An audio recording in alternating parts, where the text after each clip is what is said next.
beginning of episode time. Those are They are. the opposite. They are. Unless you want to do this whole episode backwards.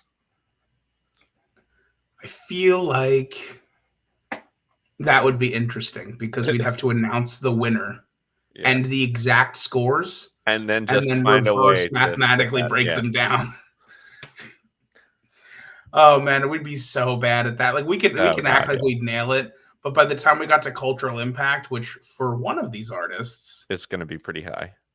we'd have to be like, oh god, I used all of my is a Yeah. 0.4. Ooh, whoops. Ooh, whoopsie. We underestimated.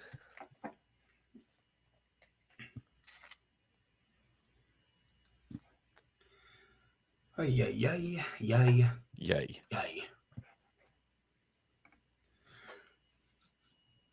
You excited for our fantasy football matchup though today? No, not particularly. Why? Come on, interesting today. Oh, it will be interesting, but I mean, I'm more concerned with this one today, to be honest. I'm not feeling remarkably confident or anything like that. So I never feel remarkably confident in fantasy football. it's a Ever. dangerous place to be. Exactly. I just let it go. Yeah. I mean, I was edge of my seat during Eagles Chiefs on Monday. Yeah. Because I don't know if you saw the score of Alex and I's game last week. It was like we were within like 8 points. Oh yeah. In your league, that's terrifying. Yeah. And I had Mahomes who was doing nothing. Thank goodness. It was couldn't and possibly AJ root Brown for him to have done anymore. AJ Brown 1 catch for 9 yards. Yeah. Dude. Yeah. I'm like, okay, all right. Okay. Trent McDuffie I needed the Isaiah so Pacheco good. game. Yeah. Like we should try to get him. How do we get him? I don't know. I mean, I would give up Slay and Bradbury for Trent McDuffie right now. Well, yeah, age-wise, you have to. I mean, of yeah. Oh, for sure. Well, we came real close to getting Surtain, apparently. I know that we just stopped San Francisco from getting him. I think how it was like going in and like intentionally ratcheting up the price to make it impossible for San Francisco to be able to. Well, yeah, because of course, how could he have expected the general manager of the Commanders to say, take our two best defenders? And why was Chicago trading for anybody at the deadline? What are you building for? 2027? I don't know, man. I mean, what are they going to do? That's such a bad situation. Yeah. I mean, hey, they got a nice number 1 draft pick coming, and a number like whatever they get. Whatever. Yeah, they get 2 in the top 5 probably. Good for them. All right, we can talk football all day. Yeah. And maybe we'll, because I'm sure we'll discuss, because I'll just be sitting here cooped up at home watching football and going, good.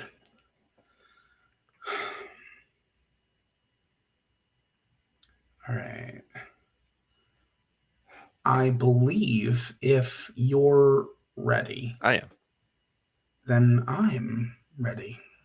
3, 2, 1.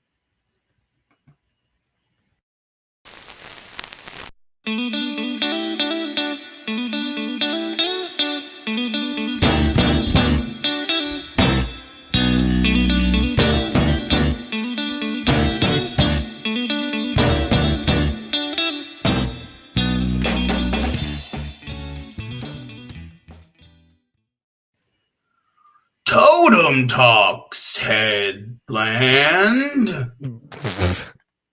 Okay. Thank you. That was great. Really enjoyed that one.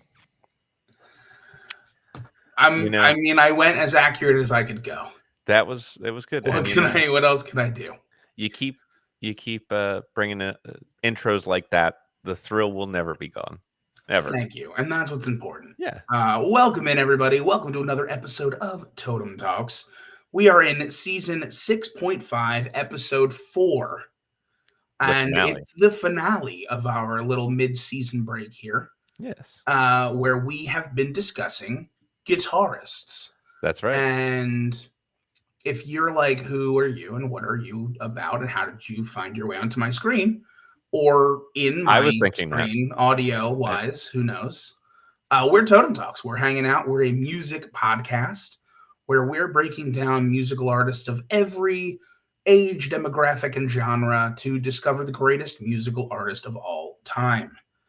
Yes. And we have done such artists in the past as Dolly Parton and the Beatles and Elton John and hundreds in between. That's true. And today we are doing artists as well. That's They right. are also on this list. And maybe we found the greatest of all time. And It's certainly possible. maybe he wears an interesting headpiece. Yeah. Yeah, you never know. Before we get any further into that, I would like to say that you're Nick and I'm Pat. That's true. And we are Totem Talks. That's right.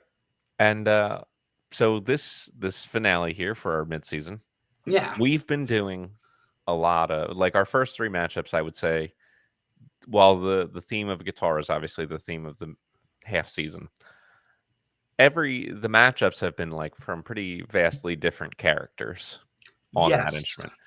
This week, though, I think in pretty much every measurable way, these two artists are the same person.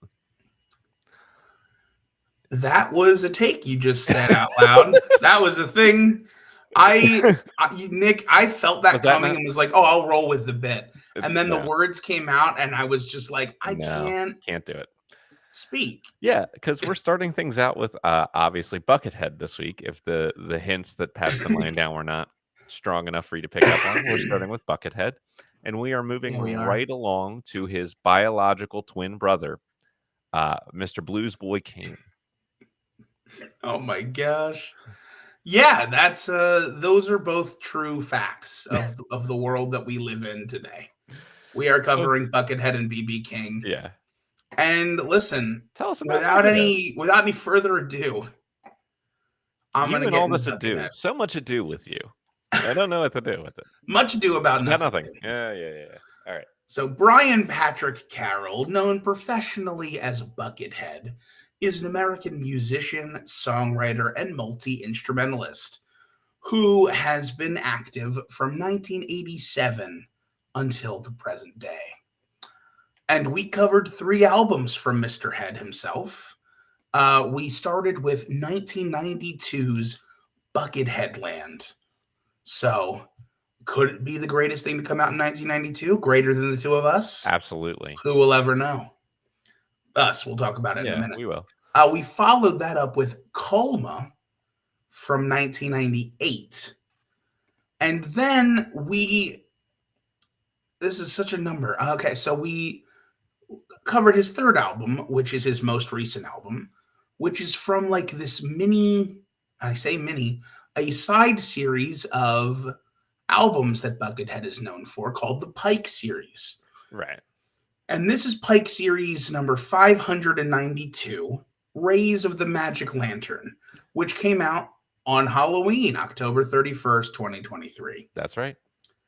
As recent as you can get for us. We are recording this on November 26th, 2023. And honestly, it's a surprise that that's the most recent one. And that's true. Honestly, the wiki just might not have updated yet. Who maybe knows? There might be more since then. Yeah. So, Nick, why don't you take us into Buckethead Land? That's what I've always hoped someone would ask.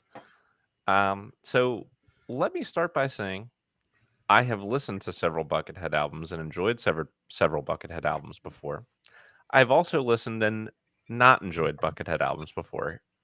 He is a very all over the place artist. He had no two albums are the same. He runs the gamut from like soft and acoustic to extremely heavy metal. He plays some stuff that's more akin to bluegrass, some stuff that's more electronic, some things that are funky. And this is his most avant-garde, or it's definitely in the neighborhood of his most avant-garde material. It's definitely unique sounding, and it's definitely bizarre sounding. There's a lot of non-music audio samples mixed in throughout this, but there's also a lot of like hardcore shredding. But I think the parts of this album that I would ever revisit are his clean melodic lines. Like there's just so much stuff interspersed within this like jumble of, I don't know if you would call it like a bizarre horror land, which is sort of the He calls it an abusement park. yeah, and honestly, like you got to give credit where credit is due. It sort of comes off like being in an abusive amusement park. I did feel abused. But I mean, I didn't hate it because I am more open to avant type of stuff. I didn't love it. I won't listen to it again. That's all. Okay. Okay. Well, I have a slightly different opinion than you. This album was fucking awful. Okay? Here's what it was. I'm telling you what it was. Anybody going to listen to Buckethead Land, it was like you're walking through a clown house of horror where there's just random yelling and screaming and noises and terribleness. And you're trying to find the guitar player. And every once in a while, the guitar player runs by and goes, and then plays like one cool little melody. And you're like, I got it. And then it's just Buckethead Land. We're going to Buckethead Land. Like, that's the whole album. Yeah. And it's 58 and a half minutes of that. You're right. Dear Lord on earth, what are we doing? Listen. This is a man who professionally wears a bucket on his head. That's this correct. Is a man who does that. So I knew to expect the weird. I was floored by how it's too weird. It's too weird.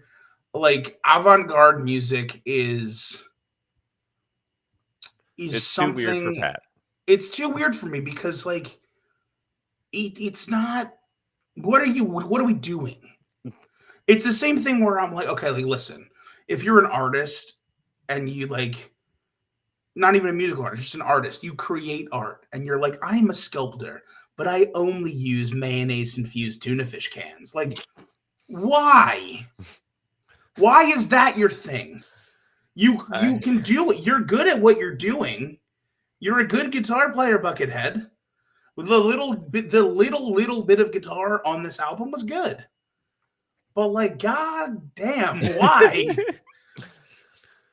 Okay, fair. And that was what I thought about that. Now I'll take us into Coma.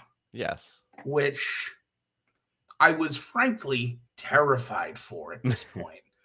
The only thing that brought me any joy in the world was you saying that you had listened to Coma previously. Yes. And didn't run screaming to the hills. Correct. But I also do know that you don't like scream and run away from avant-garde music, even though you should. You should, and the fact that you don't. Listen, I'm telling you right now, side project, that avant-garde shit you're going to come out with in 10 or 15 years. Okay. No. Roger that. Unless you want me to just sit in like a windowsill going, then I'll do it. That does kind of give me an idea. I hate you. All right. Moving into Coma. This album is completely different. It is an ambient, like light, airy guitar tracks all the way through. Extremely melodic. The complete opposite of the first album. Yeah. And I'll tell you my positives and negatives about it. Positives. Amazing playing. He's so melodic on the guitar. Mm-hmm. It makes me angrier for the first album. I understand. To come into this album and be like, whoa, this is where are you? Where have you been? And then by like track 8 to 10 of this album, it starts to be a little repetitive because the melodies that he's using are playing off of each other the whole time, the whole way through the album. So that's really good when it's like the first couple, you're like, oh, it's playing. And then by the time you're 10 in and each track, with the exception of 1 or 2, is like 4 to 6 minutes long, and they're all using similar riffs the whole way through, that's where I start to be a little more not bored because it was still very good, but a little more like, all right, I feel like I've heard this song before, Sure. and I haven't. It's the first time I've listened to the album, so that's a little bit of the negative on it. But like the coming from Buckethead Land and getting to Colma and hearing how much talent there is was definitely a positive. And if Buckethead Land was like this going on a trip to an amusement park, right? Colma is if I was an amateur filmmaker and I wanted to pull ambient tracks for like a love story, Mm-hmm. I might look at Colma and be like, "Oh, this is a good spot for me to pull half of my love story's ambient tracks from. All of the soundtrack to this film."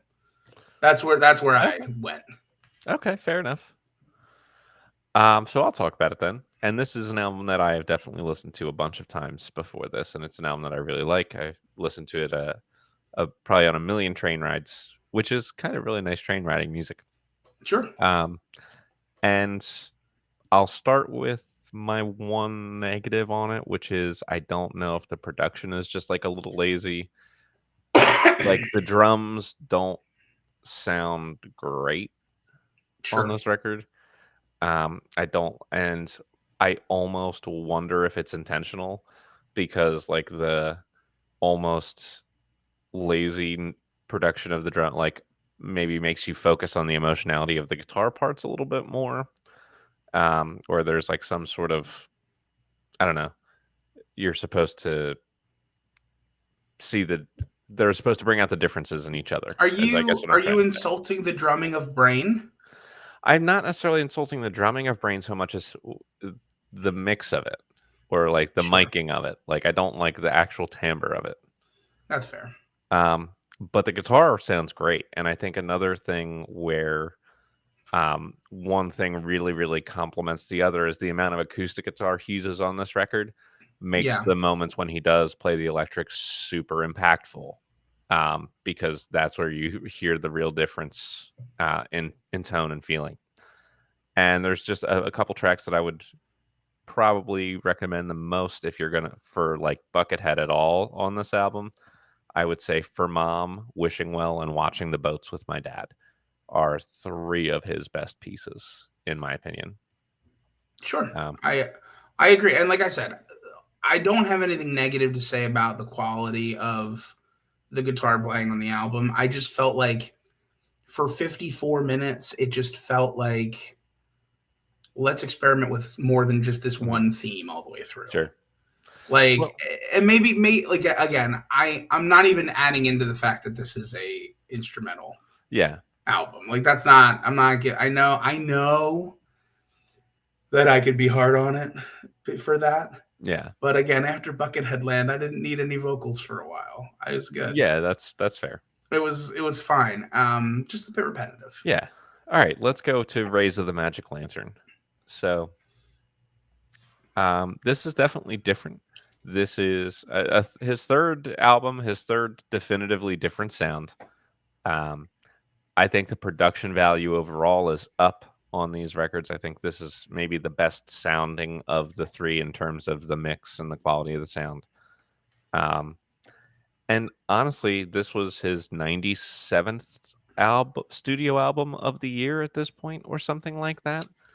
Yeah. I was I was maybe not expecting the level of composition within the piece that we got for someone who is churning out music at that rate. Because I think it's one song, it's one like 28-minute song that Yeah. is the record, and it's a self-contained piece, and I think it's well written. Like I think it was a good piece to listen to. It's definitely probably the furthest he's dipped onto straight up electronic music of the three that we've listened to. Although that was always kind of an influence on him, but this is definitely the where it's the most forward. Um, I also could not really figure out how he was getting the sounds on his guitar that he was getting that were so like electronic and synthy. Like, I don't know how many pedals or different things he was combining to Yeah, get all these different sounds he even just gets. maybe running it right through the computer, running it Yeah. right through the system. Yeah, it's very interesting. I mean, like, the man can do a lot of different things, and he can make a lot of different sounds happen, and I think that this is written well. And it was one of, like, 5 of these Pike album series that I listened to, in the last week and a half or so, Sure, and they're all super different from each other. they have to be. They're all super different from each other, but I think the quality is solid. Like, if you can put out, this is exactly the kind of thing that I could put, like, 3 or 4 of these albums on in a row and read or do something else and, like, have it as an enjoyable sound that fills up my audio space. Sure. Okay. I don't disagree with everything you're saying. For me, this is the middle of the road between our 3 albums.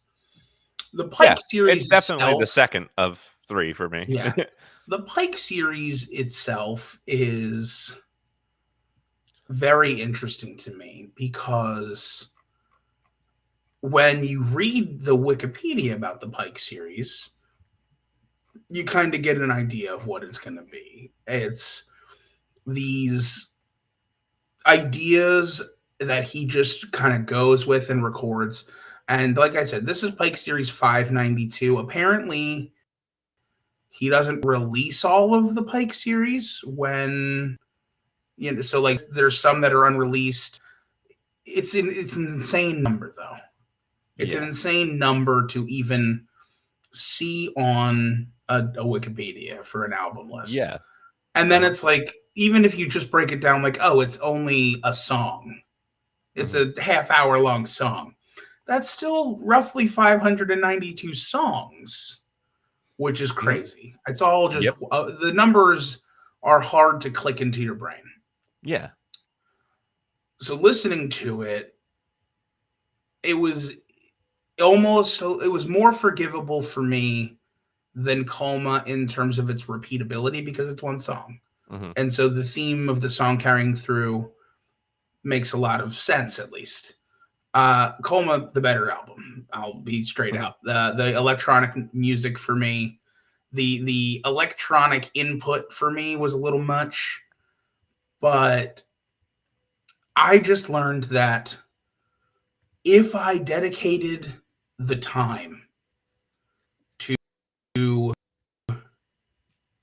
to go through however many years that took, I would probably find more than just Coma that I liked. And you recommended Oh, for another sure. album to me that I listened to.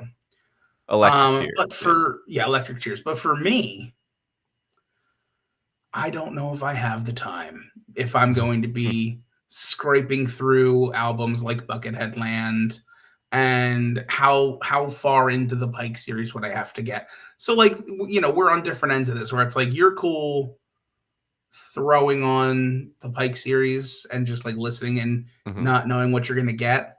Whereas I'd have to be ready to skip it if I didn't like it. Like I'd have to be like, if I'm reading a book and something comes on and I hear Mhm. something closer to Raise of the Magic Lantern, I'd be like, oh no, skip. All right, we're gonna move on.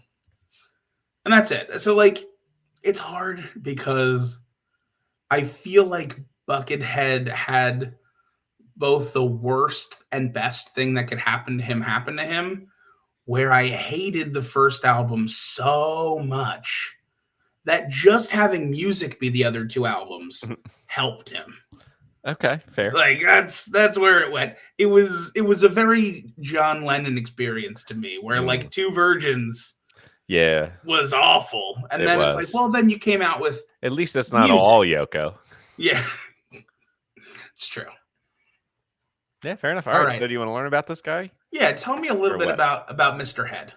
Okay, so I'm gonna start with unique, and I mean, one thing that we could have discussed here is just the fact that the man has released at least 435 studio albums with another 155 live albums Yeah. over well, and this is not including any of his records that he is on with other bands or that he has played on for other people. which would then probably put him on closer to 1,000 total records. This fact right here is where our two artists today are way more have way more in common than Oh, anyone would sure. think. Yeah. So I love that you're bringing it up. Yeah. So that has to be mentioned.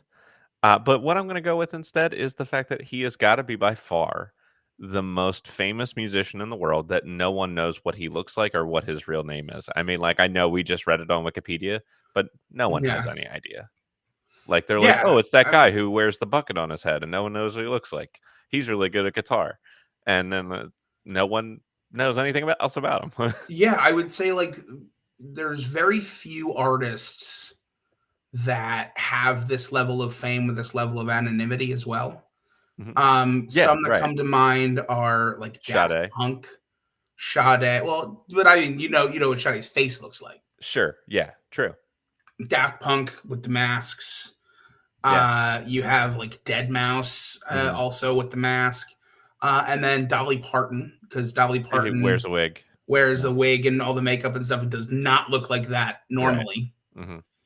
Even though I'm sad because right before this was recorded was the Thanksgiving Yes. football Football games games. where Dolly Parton sang at the Cowboys game and dressed as a Cowboys cheerleader, But and also looked like 40 years younger than she is running around. it is insane Yeah. how I mean, listen, she's an incredible performer. Was super sad. I mean, obviously, listen to her talk. You know, she's going to dress as a Cowboys cheerleader on Yeah. stage. Yeah. I get it. I understand. It did break my heart a little bit to I see, understand. but she's one of the people as well. But other than that, usually you know who the famous people are. Yeah, that's true. Right. And you just don't know. So let's go to some other stuff. I'll go with the highlight. I'm not really 100% sure what to choose as the highlight here. I mean, most of his acclaim definitely comes from the musicians community. He has been listed on multiple Guitar World lists. He's been placed in the 25 all-time weirdest guitarists. He's been listed in the 50 fastest guitarists of all time. Bucket Headland itself, when that record came out, it is referred to in Guitar World magazine as the 45th greatest moment in the history of electric guitar. So I There's think to, no. I'm sorry. I'm sorry. Hold on. Hold on. You're not telling me there's only 44 moments better on electric guitar in music than Bucket Headland. No, no, no, no, no. No, well, no, no, I'm no, not no. telling you that. Guitar World magazine is telling Nick, you I that. could go shit on my electric guitar right now, and that might tie Bucket Headland. All right.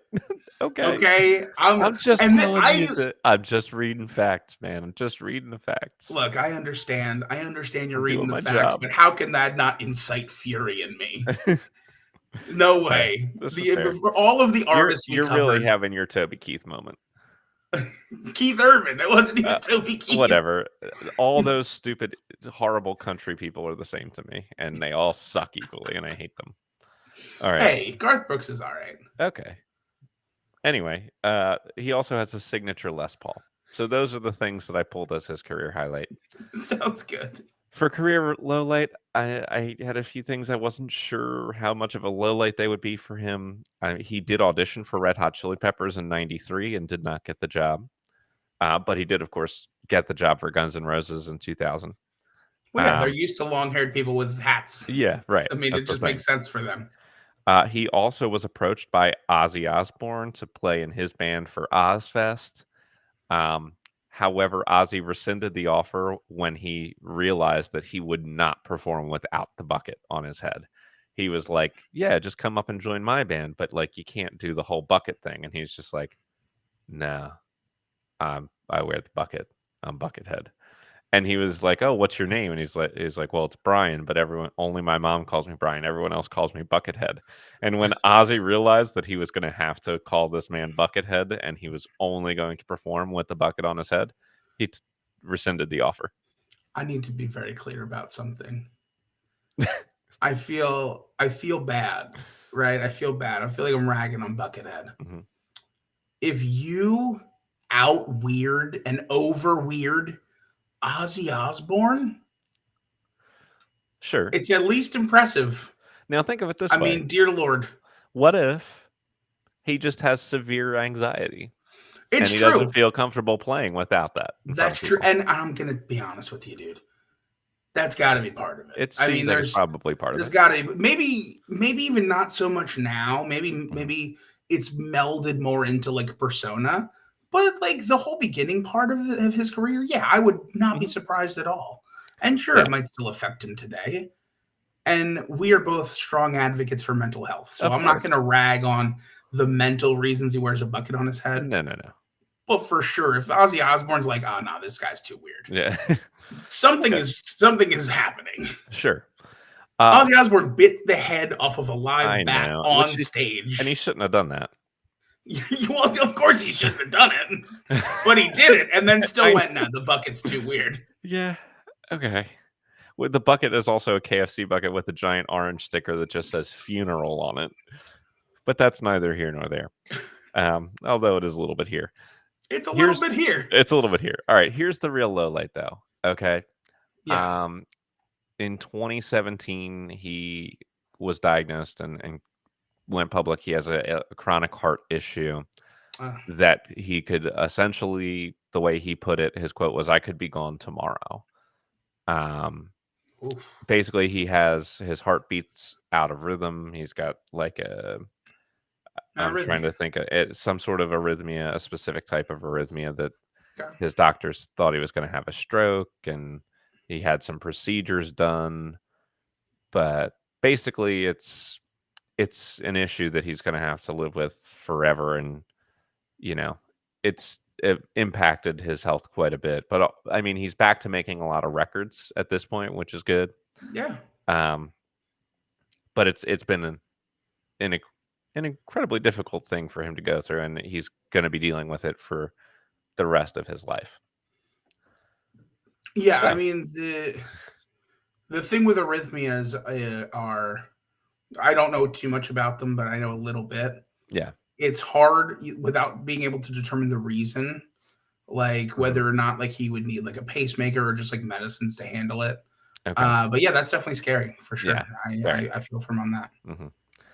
So I'm gonna go with the meanest and nicest. Like, Yeah, I had a little bit of a hard time with this. I mean, as far as nicest things, he does a lot of stuff with Bootsy Collins, as we mentioned before. Bootsy Collins, for whatever like was right from the start, producing Buckethead Land, writing some of the songs on it. It has been with Buckethead through and through.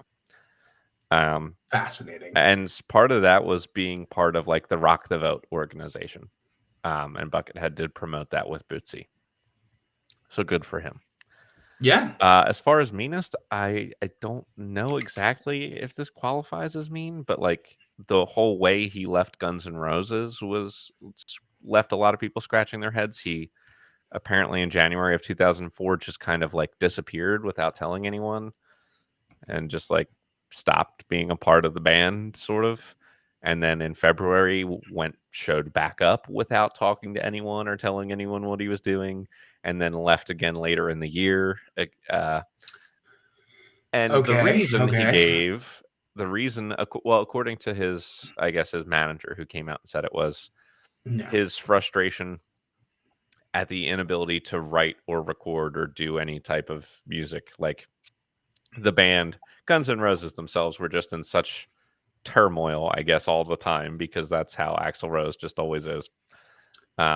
He just found it too frustrating that like not this is a guy who wants to release 90 some albums a year. And so if he doesn't feel like the work is actually happening, he's out. You know, like he wants to yeah, put in the work and do it and put out music and play shows. And if he's not kept super busy with that stuff, he's not interested. no, yeah, that makes sense. And I'll tell you what, like, here's what I'll say, especially with our current knowledge of allegations towards Axl Rose. I'm a Bucketheads team. Yeah, that's totally I'm fair. Team B head on that one. Very good. I have another interesting fact, but I'll save it for later. Okay. Let's All right. move on to BB King. We're moving on to BB King.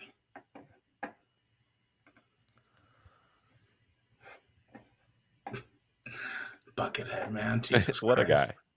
What a guy indeed.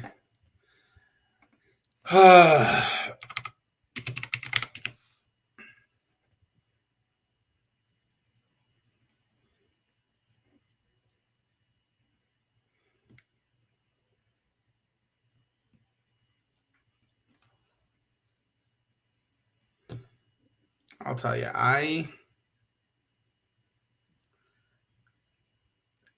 reading some of the facts about BB King made me just furious. Really? There's one that I was just like, I hate all of you. I tried so hard to stay away from any information on him this week. I'll tell you what, man. Like, I'll give you some. I have a good number of stuff.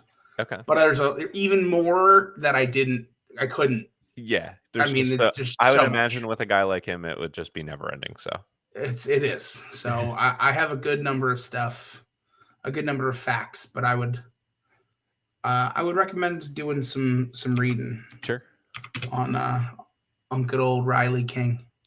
Yeah, that's right. That's his real name. Yep.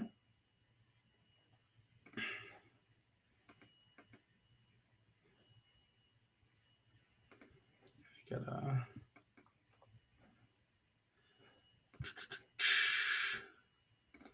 Discog.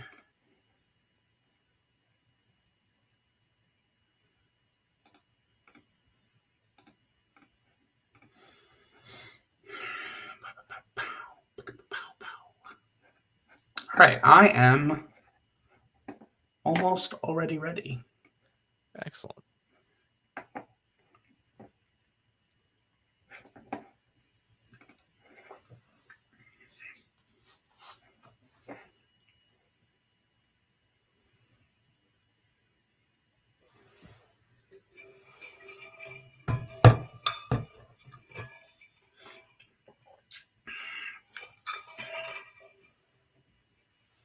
And I am ready whenever you are also ready. I'm about to be. Cool. Take your time. I've been in my home for days. Okay, I'll be here. I'll be here for days again. For days again. Yes.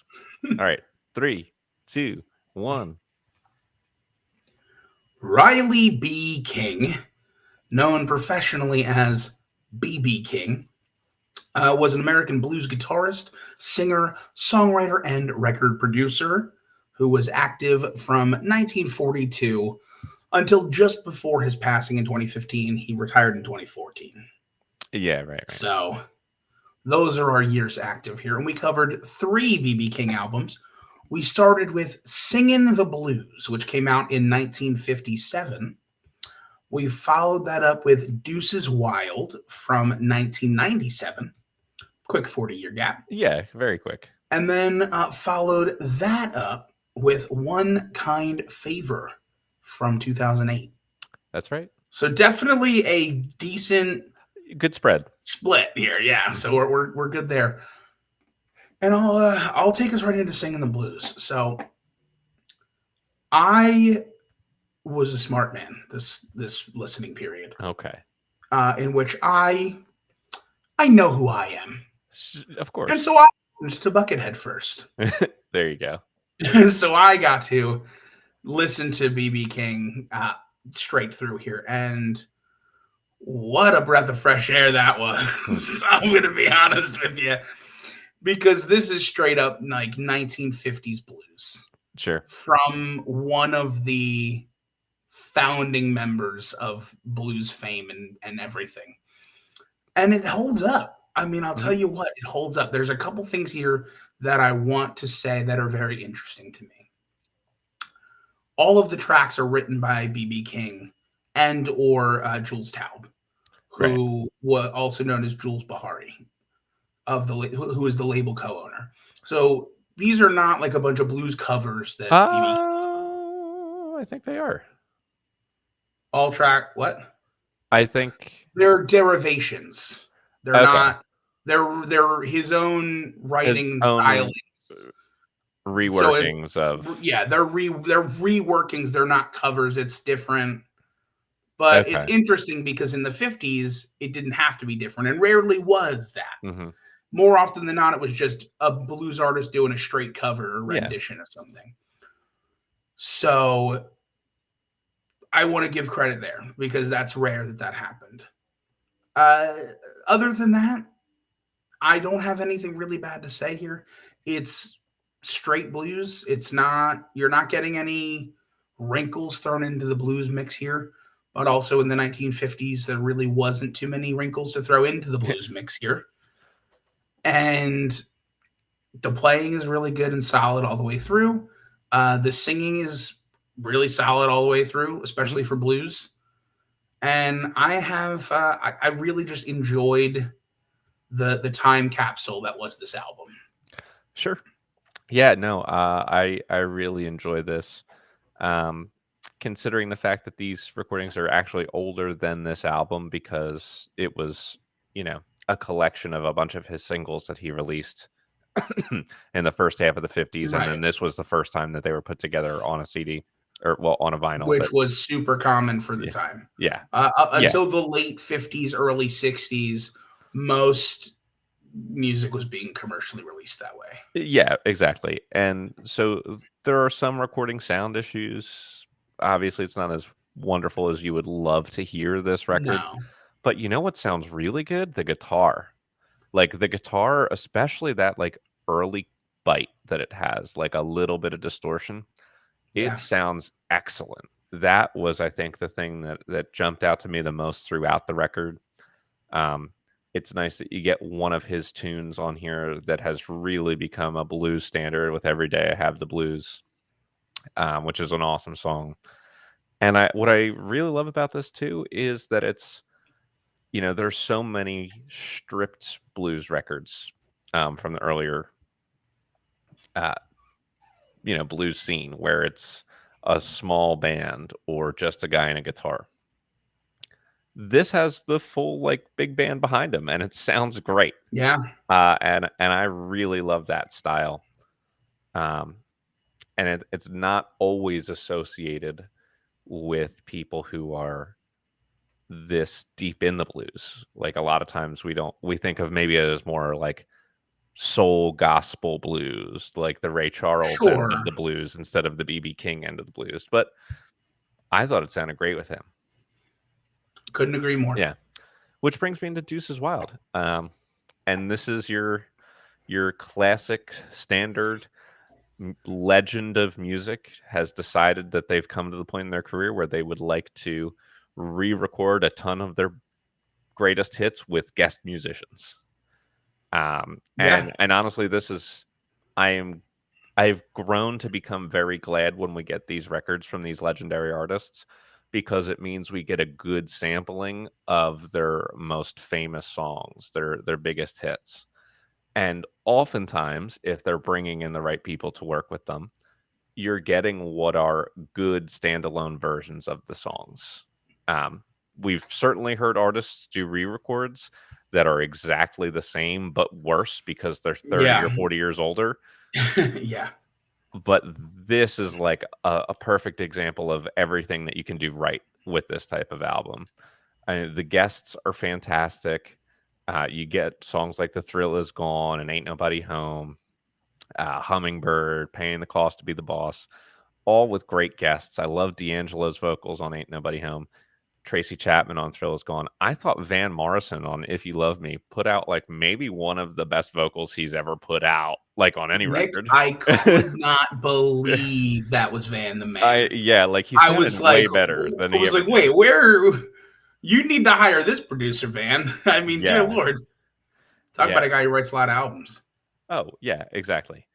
I mean, look, you couldn't ask for anything more for an album like this.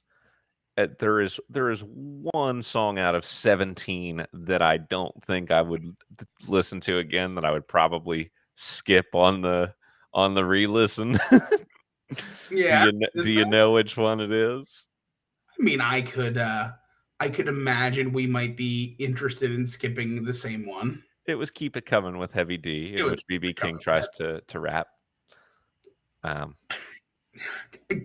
Give him the world of credit for trying, though. Absolutely, Give him the world absolutely. of credit for trying to do it. Yeah, I agree with you. I can't knock him for trying.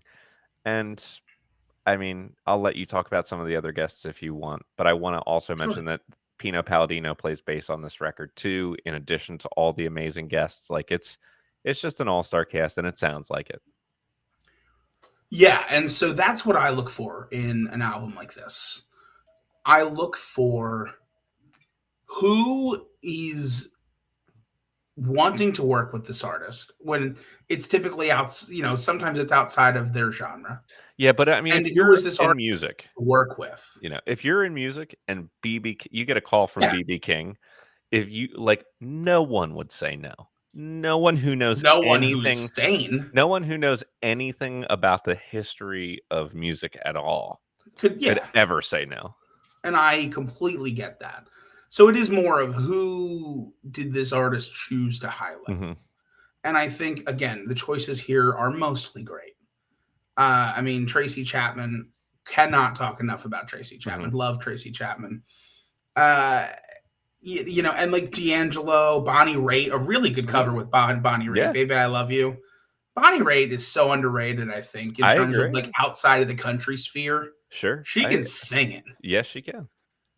Dionne Warwick sounds great on this. Hmm. I mean, just all the way through. I'm shocked. I don't think you mentioned that David Gilmour was on this. He is, yes. He is on this, and that Just was very just guitar, interesting. not singing. Which was very interesting to me because he does not play guitar the same way Mr. King does. No. And it was very interesting to hear the back and forth in that song, which Sure. is "Crying Won't Help You, Babe." Hmm. And then closing it out with Willie Nelson vocal. I mean, if there's anything, I mean, Willie Nelson's not the best vocalist, but he sure wraps around you like a little blanket of I know who this is. I'm comfortable here Yeah, that's fair. to close That's out the totally album. fair. I really enjoyed listening to it. It felt so good. I mean, BB, he's obviously older here. Like I said, 40 years. Hmm. His voice has melded more into that range where I think of BB King being that like more gritty, like old man blues sounding vocal. Hmm. But the guitar playing is so emotive, Yeah. which is again for a blues track, like ironically to me, blues as a genre is usually more about like the chords and the notes and the riffs of like, you're playing the 12 bar blues and that's where you're in the blues and you can be emotive in the song with it, but like the actual playing feels really emotive from him. And it never feels like he's not like wailing on the blues riffs over and over again to make a blues song. It feels very like lyric, Well, which that's how you know is if someone's good. and that's how you know his, yeah, exactly, and that's why he's one of the three kings of blues. I mean, Yeah. that and his name is King. I mean, Yeah, that's, well, let's be fair, but that's where most of the skill comes from. yeah, exactly. So tons of credit for that. I really enjoyed listening to it, and I'll take us into one kind favor. And I'll tell you what, for a man who passed away 83? 7 years after this album, he was 83. 83 years old, 82, 83. My Lord, was he ready to die on this album? Just to get, I mean, like, see that my grave is kept clean. I get Hmm. so weary. Get these blues off of me. How many more years? Like, the entire album is, I'm going to die soon. And I hope you liked my legacy of blues. Yep. Uh, and I did. I mean, it was Hmm. incredible that the people involved again in this album. So like, I'm trying to like quantify here. The man worked tirelessly throughout his career Oh and yeah. still managed to put out a lot of albums, and still at 82, 83 years old, 82 years old, you're right, was playing some really, really good emotive guitar. Hmm. Like his singing was holding up shockingly well For an 83-year-old for man, an I don't think you'll 83-year-old ever hear man. better. Honestly, I really truly, I mean, maybe once we get like, I mean, what, another 6 to 8 years from now for Elton John. Elton I'm sure John. he'll still Yeah. have it. I still have it similar to what he's got now, Mhm. but I mean, for a guy who's as worked to the bone as BB King was, which we'll discuss in a little more length in a few minutes, he absolutely holds up, and I give him so much credit for it. Now, this is an album of covers, but I don't even mind it. It was so well done. It had the right level of like end of life melancholy to it, of just like, the tracks that were used here were just very much like, I've done all I can do. I'm going to be done doing this soon, and I hope I've done enough. And Mhm. I think you have, Mr. King. Yeah. Yeah, no, that was the clear vibe of the record right from the start all the way through. And it's done really well. I still can't believe. I mean, and his voice too. It's the quintessential blues voice. 100%. It is just as emotive as his guitar playing, all the way through, which is great. And I have all sorts of similar praise for this album as to what you have. I have one knock on it though, Sure. and I don't know if this was my car because that I happened to be driving while I was listening to this record. Okay. I did not enjoy the mix. I did not enjoy the production. What happened for Interesting. me was everything low end. All the bass, organ, like the Yeah. kick drum, anything that was like in that same range, all like just melted together into one like low hum. Like it and Interesting. not in a way that was like in a way that none of the low end felt clear to me. Like the bass was Okay. not clear, the kick drum was not clear. It was just like one like sound that like was the low end of each song all the way through.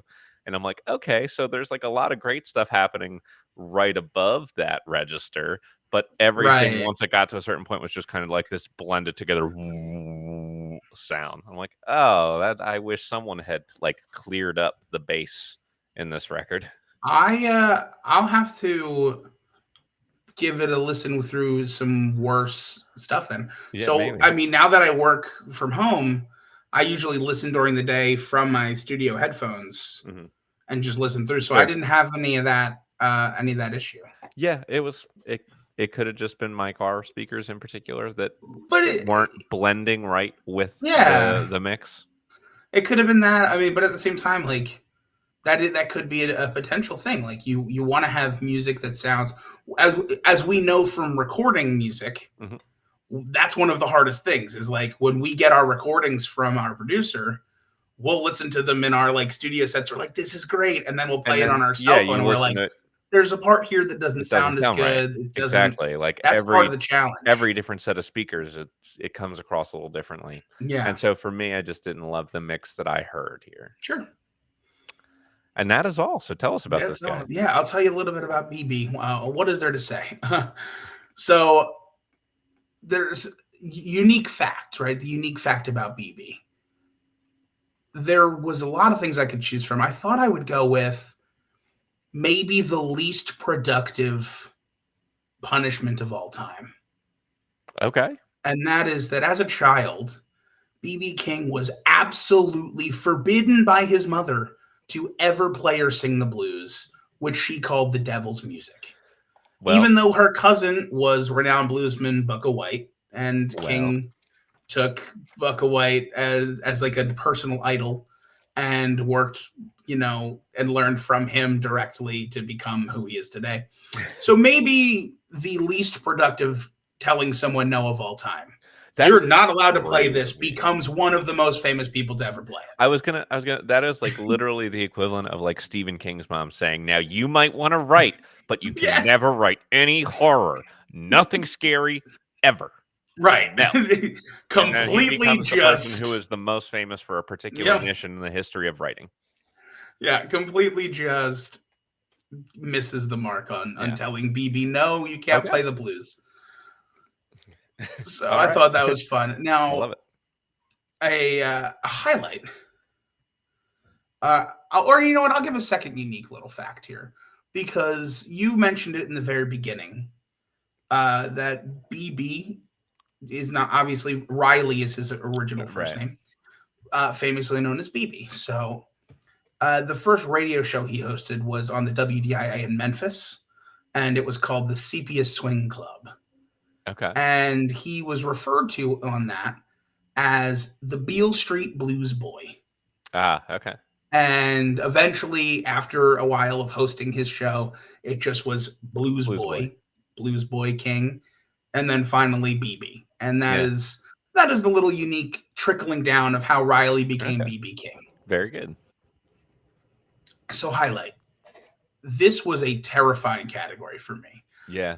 This is somebody who's in the Rock and Roll Hall of Fame from 1987. Very first, yes, right? Yeah. Yeah. First or he's early on. I don't have it on this page, but I have it on the other page. 15 Grammy Awards, Grammy Lifetime Achievement, Grammy Hall of Fame. He has honorary doctorates from Berklee College of Music, Tougaloo, Brown, and Yale.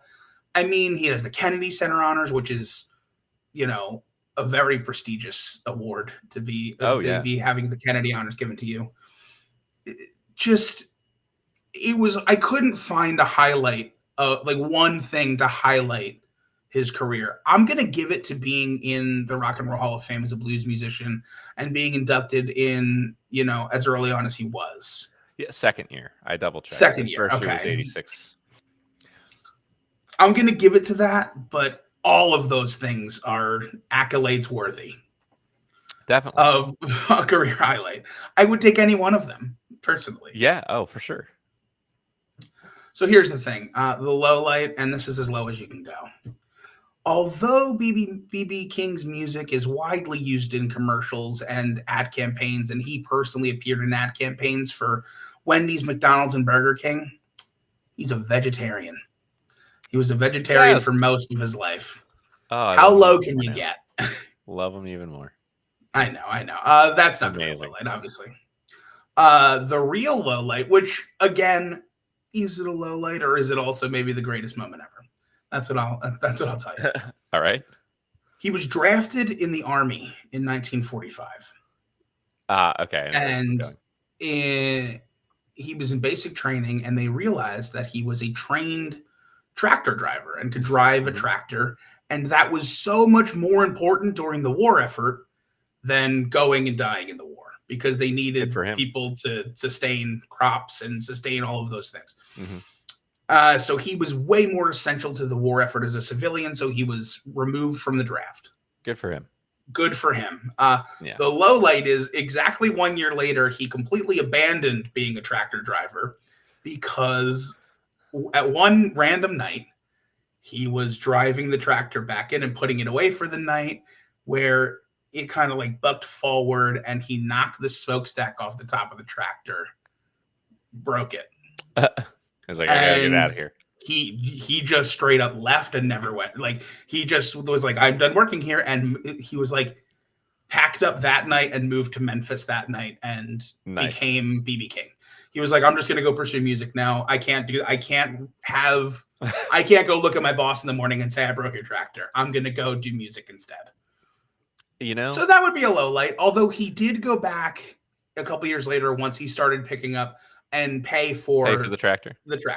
Oh, good for him. Good for him for doing that. But that could be the low light of just like almost got drafted, didn't get drafted because he could drive a tractor, and then went, but also, no, I'm not going to drive a tractor.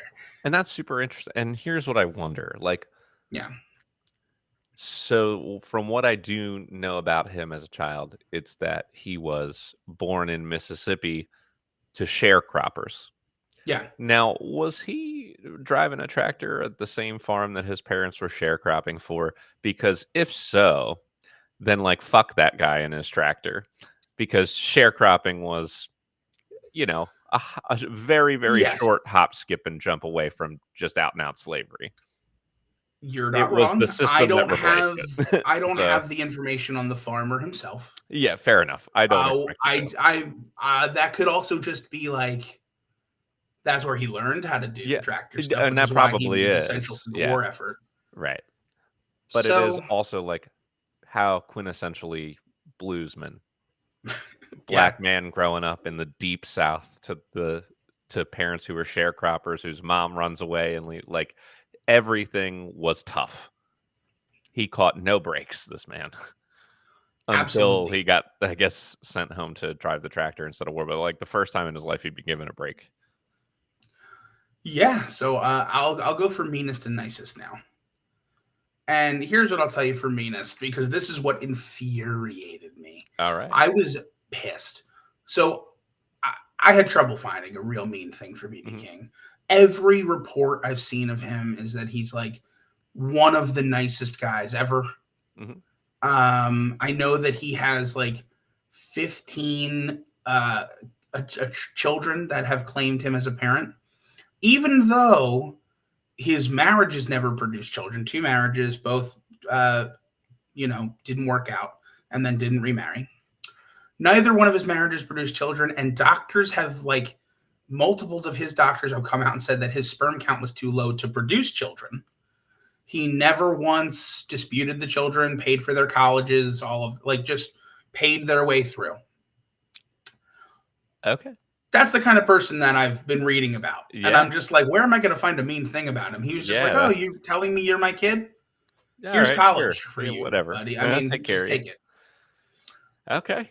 But a mean thing, and this is from him himself. So he apologized and like publicly came out and apologized for a gig in April of 2014.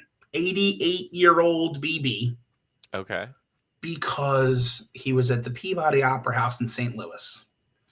And the show was, instead of being mostly music, was mostly BB King sitting on stage telling just long-winded personal stories of his life and mixing it in with like a 15-minute sing-along version of You Are My Sunshine. Okay. Where the audience started yelling and catcalling at him and then walked out. Wow. And I'm like, you dumb idiots. One of the greatest blues musicians of all time is just sitting here being like, guys, this is my like 50th show of this year and it's only April. My hands hurt. Let's just talk about my life a little bit. And you went, no, I don't want to hear about your life, BB. No. Honestly, so I that's was like furious. A privilege to be at that. Right. I was so furious that BB King had to issue an apology for what should have been the greatest gig of all time. I know. That's it. Like, I mean, most artists couldn't get away with that. No. But at 88 years old, one of the all-time legends, like that would be a worthwhile experience. Right. That would be amazing. I was so pissed. I was like, you guys don't even know what you were given. Yeah, I know. You spit in the face. I would love for there to be like a recording of that to listen to. Honestly. Yeah, honestly. I was, and then nothing else I could find. Everything I've read about BB King was that he was just the world's nicest man to interact with. Yeah. I couldn't find any, even like personal anecdotes online about him being an asshole. I tried, because I always try, because that's a segment we go through. Yeah. And it's like, is there a dark side to this artist? I couldn't find one. Yeah. So that's nicest stuff. There's multiple philanthropy things for BB. So in September of 1970, he recorded Live in Cook County Jail. Yep. Which was an idea he got from his good friend Johnny Cash. Sure. Recording prisons. And that is true. He did, in fact, that's real. That's not just me saying because Folsom Prison exists. And that was during a time in which issues of race and class in the prison system were very prominent throughout politics. He co-founded the Foundation for the Advancement of Inmate Rehabilitation and Recreation, and worked with, tying in his music with support for prison reform. And he also wanted to use his prison performances as a way to preserve music and songs like Alan Lomax did. So he was trying to like advocate for prison reform in a very politically charged prison time, and also use it to like preserve music by recording in local prisons. Nice. And then also in 2002, he became an official supporter of Little Kids Rock, which is a nonprofit organization that provides free musical instruments and instruction to underprivileged kids in public schools. And he sat on the honorary board of directors on that. And also the last one for his philanthropy that I could find, the last big one. In 1990, he was diagnosed with diabetes type 2 and became a very high profile spokesman for cures and things, and all of the various like diagnostic things that you need as a diabetes human, a human living with Okay. diabetes, like the One Touch Ultra, where you get a blood glucose meter and all of those things, Mm-hmm. became very public about his condition and working with people and trying to advocate for the improvement of the quality of life with people with Excellent. diabetes. Oh man, okay. And now Okay, the that's a six lot. Yeah. degrees. I mean, listen, BB King has lived a life. Yeah. I will tell you. So there were so many I could pick from. Deuce is Wild itself had Right. multiple 6 degrees of Totem Talks, but I Not his wanted to go only album somewhere that we way. weren't. Yes, and I wanted to go somewhere where we weren't. And so instead of going with what BB King album has an artist we've worked with, I went, where has BB King played with any artists that we've worked with? Mm-hmm. And I found something that I'm sure you know exists because I know who you are. But if not, I'll be glad to be the one to tell you this. It's a tribute album called The Art of McCartney, which came out in 2014. And it is a 42 song set of covers of McCartney solo work, Beatles Oh my work God. with Wings. Okay. It's a ton of stuff. The artist list on this is incredible. I'll tell you, it opens with a cover of "Baby I'm Amazed" by Billy Joel. Okay. But other artists that we'll have recognized, there's Hart, Steve Miller, Yusuf Islam, Cat Stevens, Yep. All right. Brian Wilson. I don't think we covered the Beach Boys on the podcast yet, but I love Brian Wilson, so I'll talk about we've it. talked about him in non-linear episodes. Right. There's Willie Nelson, Jeff Lynne, Kiss, Paul Rogers. We didn't cover The Who, but Roger Daltrey's on here. Def Leppard, who I think we did cover. Yep. It's been a long time. It has. Chrissy Hind. Yep. Dion. Okay. I mean, Alice Cooper, Sammy Hagar, Booker T. Jones, and Booker T and the MGs. Which we haven't Ronnie covered Spector outright, from the Ronettes. Yeah, okay. I mean, just like incredible people on this. So many people. And then I have to say, because it made me laugh, and that's the reason I have this at all. Also, Owl City was on this album. Okay. I mean, not what I expected. Just like look at the list, and it's like, I mean, the other like also Owl City. It's like, I mean, Harry Connick Jr. He's got a good voice. Like The Cure is Echo and the Bunnymen is on here. Cheap Trick is on here, but like also Owl City. Yeah, still. I mean, you've named several other artists. That's still the one that's sticking out. I know.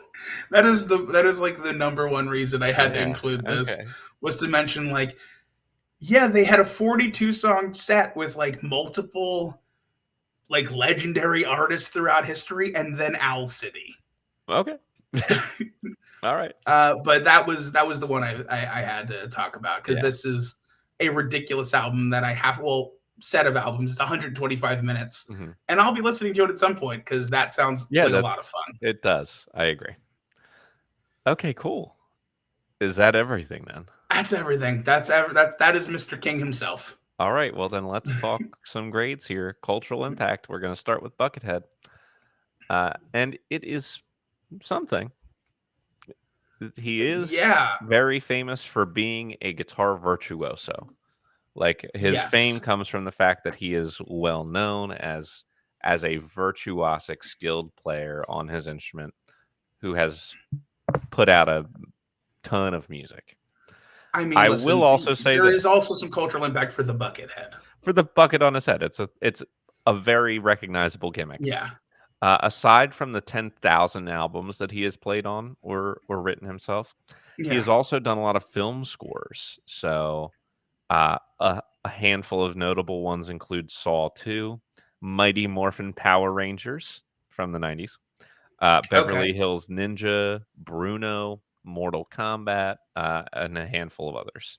So he does do, like, he has done at least a decent amount of film score working.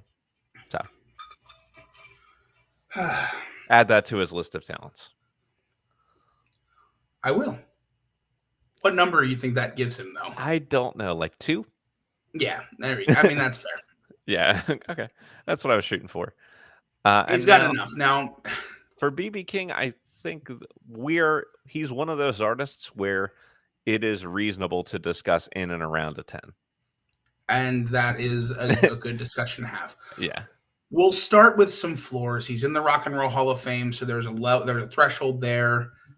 He's in the Grammy Hall of Fame, multiple Grammy awards, obviously a household name in music and especially in the blues. Mm-hmm. He's been honored multiple times. He's in the Library of Congress. He has the Living Legend Medal from the Library of Congress. Yeah, that makes sense. I mean, also, we didn't really talk about it because I guess it didn't come up organically in discussing his records. But listen to the man play a little bit and then tell me that you don't hear his influence in 1,000 other rock and blues guitarists. Yes. You know? Very much so. Like Jimi Hendrix has cited BB King as a direct example. Yeah, you know what else that we've direct influence that I hear a lot of BB King in is Robert Cray. Robert Cray is another excellent choice for somebody inspired by BB King. Yeah. But it's his influence is everywhere because, as I was about to mention, BB King is one of the people who perfected and really started using and therefore influencing the technique of bending his strings as he played. And he did it to mimic his uncle or his uncle or cousin or whatever. It's his mother's cousin, Bucka White, who I mentioned earlier in his unique fact about not being able to play the blues, not being allowed to by his mother, was using a metal slide on his guitar. Which BB could absolutely not do. He was not good at the slide. But he realized that he could almost mimic the sound of the slide by bending his strings as he played. And started doing that and was one of the first people to do that. And it is now a technique that I see everywhere. Everyone you use it yourself. All the time. I see you do it. It's just a technique now. So even if you take away the artists he's directly influenced, the famous ones, which is almost all of them. Yeah, you could definitely argue BB King. I mean, I'm not at this point. Like, I'll be honest with you. Can you argue him out of a 10? I wouldn't even want to try. That's what I'm saying. Like, I was looking at it and I was like, I can't argue him out of being a 10. I was trying to. I think he just has to be. Yeah. He's the 8th greatest guitarist of all time, according to Rolling Stone in 2023.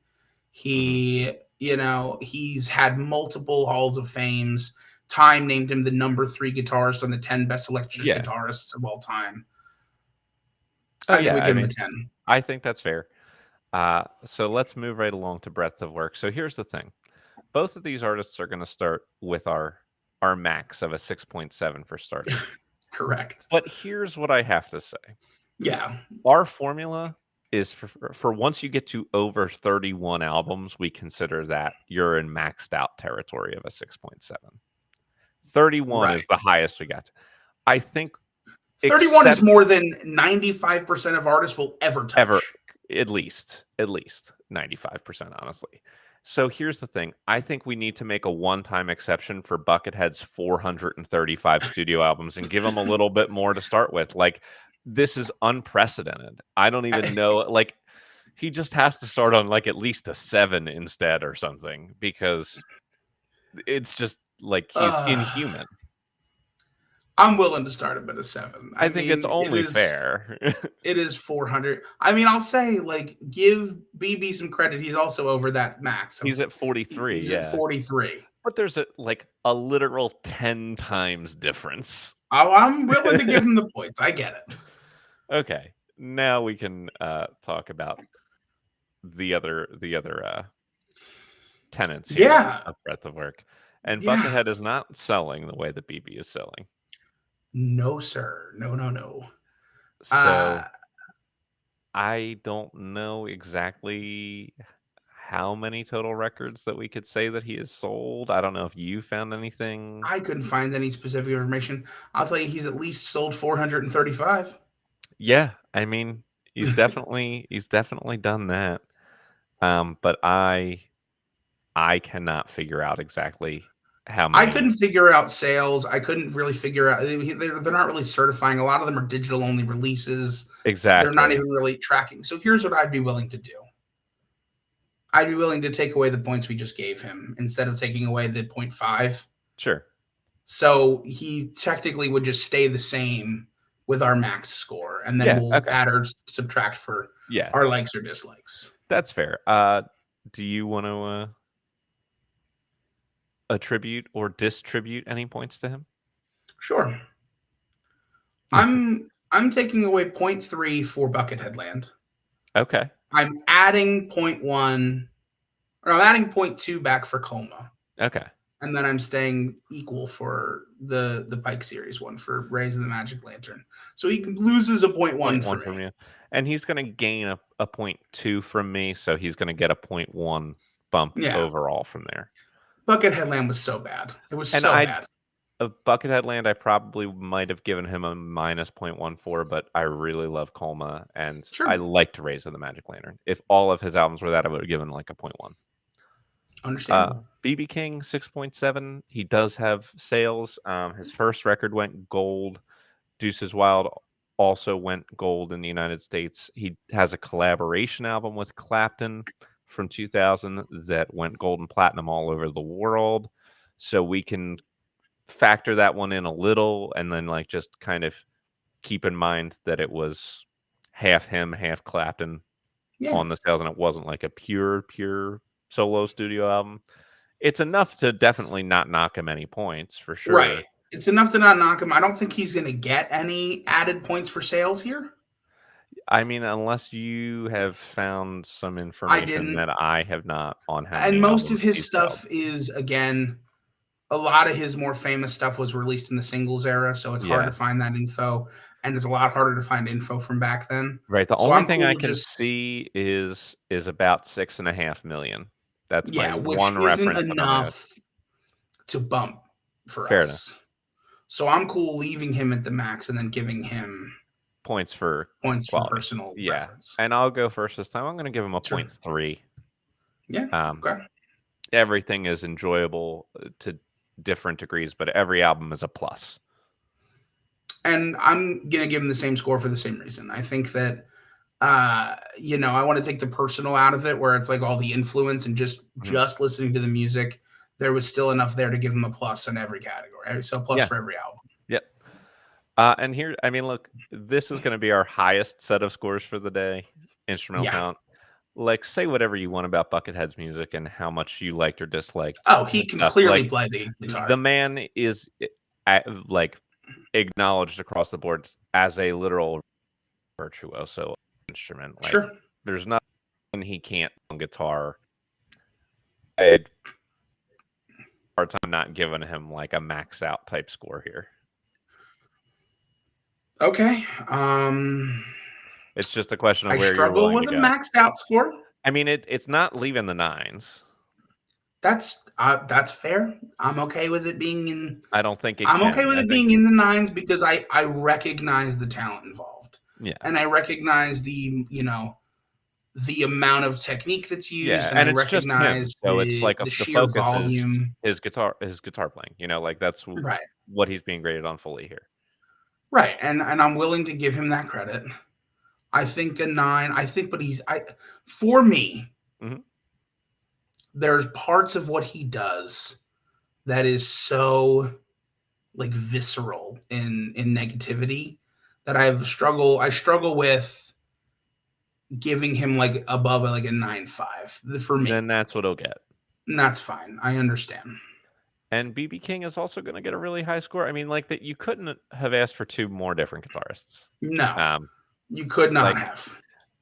Buckethead, if we were like just in a vacuum, can physically do a ton of things with the instrument that BB King cannot do with the instrument. Right. Buckethead is more versatile. Buckethead is able to play way more different styles. Can pull from a lot more different music. He's recognized as one of the fastest fingered guitar players ever. As well. Yeah. Like so, I'll give him just that. From a physical standpoint, Buckethead would be your winner in terms of an influence and development of the instrument itself and the techniques with which it's played, there aren't very many people who are going to come in ahead of BB King. And obviously, No. Putting all the like literal technical virtuoso stuff aside, BB King, you could argue, is a blues virtuoso. And Absolutely. there's no one playing that style of music better than he is able to. From the beginning to end of his life, truly. Yeah, I mean, and sure. self-taught as well. Mm-hmm. I mean, and he's also a singer. There's a difference here too. I mean, and his singing, while not nearly as good as his guitar playing, is above average to me. I mean, probably I would grade it in the mid to high fives, but above average. He's a good singer. Yeah, I completely agree with you. So I think another score in the 9s is I think that's warranted. fair. I would say that to give Buckethead his flowers here, because this is the category that he gets his flowers from me. BB, if you're talking strictly talent based, you give him the influence stuff ability as well, but strictly technical ability, I'm fine giving him a 9-1. Okay. Because I'll go with it too. I'm going to go with 9-2. Let's go with it too. Because I definitely think you got to give Buckethead the credit for strictly his finger ability. Yeah, I think that's fair. And the thing that helps and hurts BB at the same time is, again, he's also being graded a little bit on vocals and not just guitar, whereas Buckethead only brings guitar to the table. Yep. And look, I know you said that instrumental is the only thing that was good about Buckethead. I really feel like I said the only thing I'm giving him his flowers on. Yeah.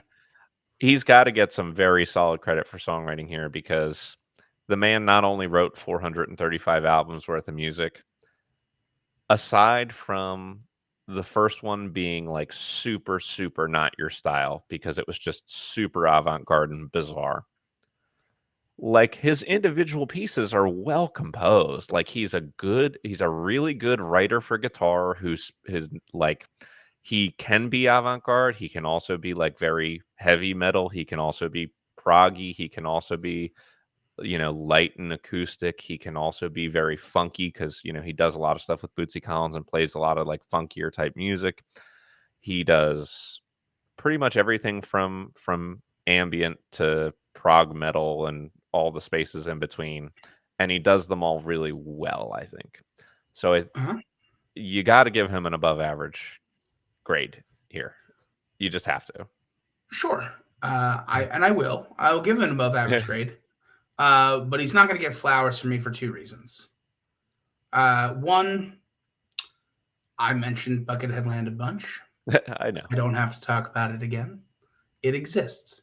Two, I thought for Coma, there's a ton of talent, and I really enjoyed listening to it.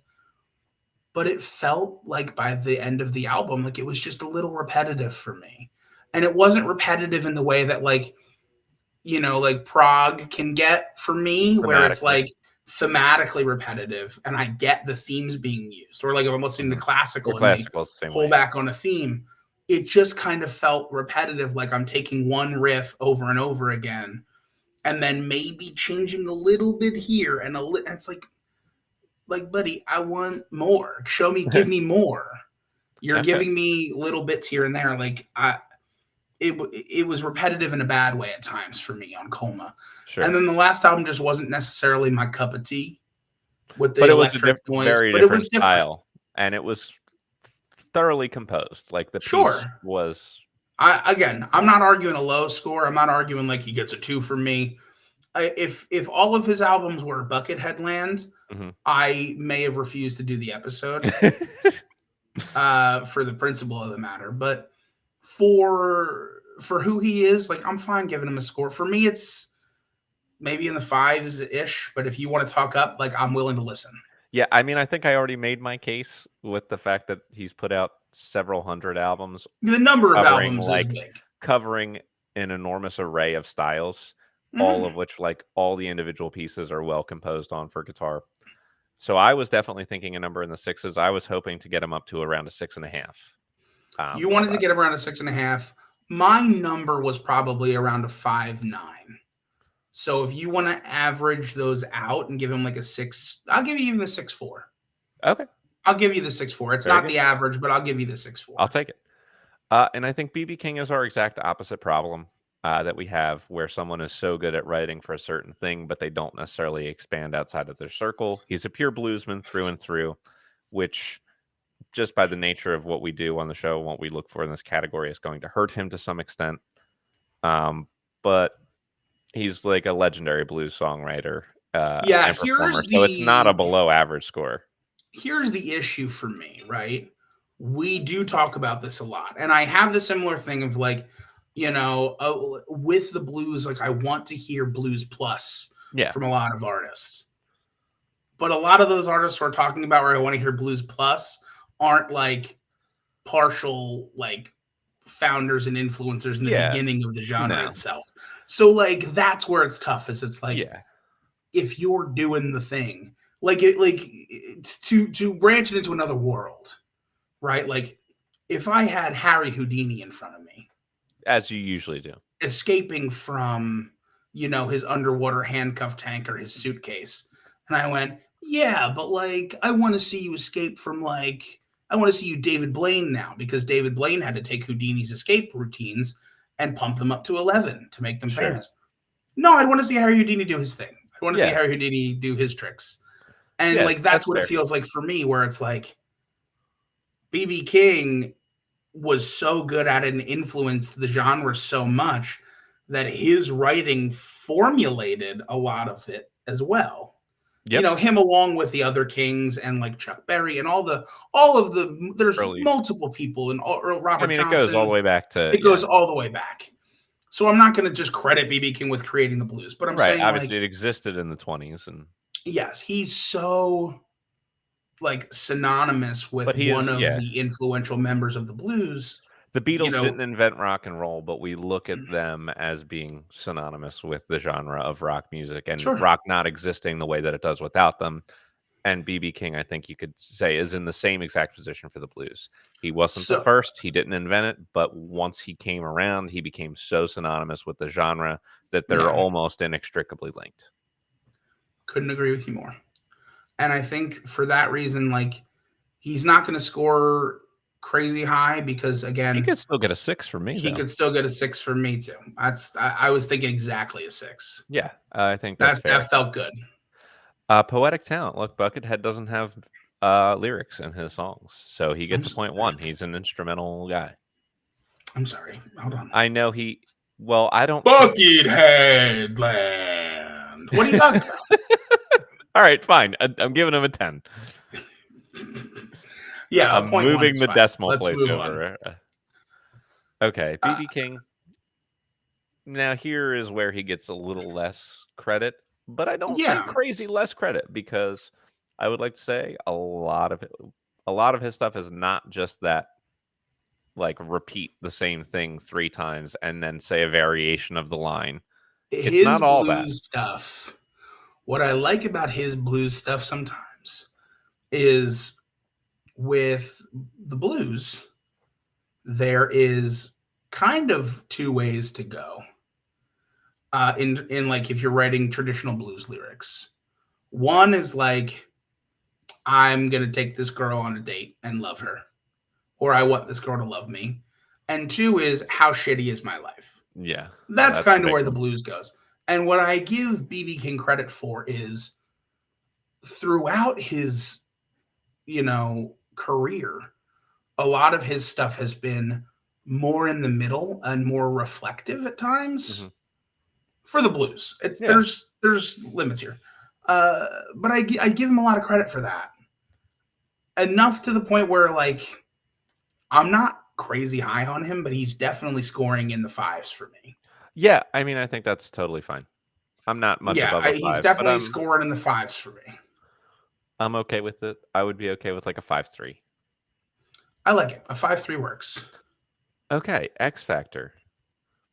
I don't know if any of the things that we've said for Buckethead about the 17 billion albums, the working with 10,000 different artists.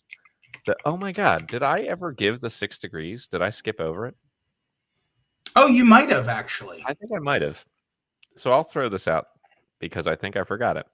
Buckethead has been in a lot of musical projects with Viggo Mortensen. So they've released 13 albums together from 99, 2003, 2005, 2008, 2013. 13 albums with Viggo Mortensen, who was, of course, in the Lord of the Rings series, which he co-starred with Orlando Bloom, who was the father of Katy Perry's child. 6 Yep, degrees. those are all true facts. So I put it together, and then I realized I don't think I said that. I never talked about Katy Perry's baby yet. You didn't. You did not mention Katy Perry's baby, but that's hilarious. So yeah, I don't know. I don't know if like doing a bunch of film scores or being involved in all that stuff is anything, or if just the fact that he has a bucket on his head. Just the fact that I'd be willing to give him a 0.1 for the bucket. All right, let's do it. I'm willing to give him a 0.1 for the bucket. Now for BB King. Now I think we're gonna have a few more points here. Just a couple. Just a couple. You can give him some influence points. I think you have to. You could do that. I think you'd have to give him some there for the blues, for specifically the bending. The note bending thing to me was so interesting because it's such a simple thing now that I think of as synonymous with it's just a move in your pocket. Yeah. You know what I mean? Like I don't think of when I think of bending notes on the guitar as a non-guitarist. So like, correct me if I'm wrong on it. I would love to. I just think of that as like it's one of the techniques you learn. Like you learn how to strum with the pick, you learn how to finger pick. Oh yeah. You learn how to make the chords with your hand. You learn the chord shapes, properly and then you learn bending, how to bend your notes. Yeah. Like you learn how to play. It's maybe a more advanced technique as you move up the line. Sure. But it's such a building block of how people play the instrument now that like, damn, BB, good for you. Yeah. So that's crazy for me to think about. And then also I got to give BB King credit for bucking a trend that has haunted this podcast since its inception. Until he was 70 years old, Nick, BB King was a licensed pilot who flew himself to most of his gigs. Oh my God. On a small aircraft. And he had a very close call when he was around 70, and his family was like, please, for the love of God, stop flying planes. And then he stopped. God. Thank goodness. So wanted to give him that. Now, there is a couple things that I wanted to mention here. They could be X Factor. They could not be X Factor. But there are just moments that had to be talked about BB King. Yeah. So I mentioned this to you, I think, off air. BB King has 15 children. Yeah, you did mention that. I don't know if it was on or off air, but he has 15 children. Okay. Of unconfirmed lineage. He never bothered to even try to dispute it. He just said, oh, okay, I got you. You're my child now. When BB King passed away of complications from diabetes at 89 years old, like a heart thing with diabetes. Two of his children implied that he was murdered and poisoned in his sleep by his manager and or sister, something like that at the time. And it was like there was no evidence to prove it. They basically said that he was poisoned to induce diabetic shock to kill him. No, they ran an autopsy on him. They did tests. There was no confirmed thing on that. So now there's like suits and countersuits against his estate, and the children are being countersued by the people for defamation. It's like a whole wild series of events. I mean, how hard is it to believe that an 89-year-old man with diabetes maybe died? I'm fascinated by the whole story of BB King's life. And what kind of guy are you who just doesn't even question 15 kids? Yeah, that's pretty like granted. I mean, you must be getting around. Good for you, BB. Yeah, right. He definitely he had reason to believe that it was possible, I guess. But I mean, multiple doctors basically came out and said, like, no, you can't have kids, dude. And he was like, but I have them, and I pay for them, and and they're mine, and I love them, and like, good for him on that. Yeah. The thing that I thought was crazy. Go ahead. BB King, for his entire career, played over 15,000 shows and Yeah, right. played upwards of 200 times a year, pretty much every year until he died, with his max being 342 God shows in a damn. year. Can you imagine playing 342 shows? And he's not just playing the No, guitar, he's also I singing. know. 342. I could And not. also still had enough time to record over 40 studio albums. Like, I know we're talking Yeah, about Buckethead and his prolific recording, of and course. it's hard to compare. I'm not trying to say, like, well, BB, no, but like, also the sheer number of live performances he made all the way up until he was 88 years old and went, well, I physically can't do this anymore. Yeah. I physically don't have it in me. And he's gone on interviews and saying, like, yes, sometimes like it takes me like a couple hours in the morning, and this is in his 80s, Yeah. to get my fingers to work again. So I'm ready for the gig that night. Like, as I'm traveling to the next gig, I'm just making my fingers work again to Yeah. then be able to play the guitar again. And he's like, it sat him a little slower than I was. And I was like, bro, you are 84 Yeah. years old at I this think it's point. okay. You're okay. Yeah. Just got to give him credit for being literally one of the hardest working performers we have ever had on this show, and maybe we'll I ever agree. have again. That's fair.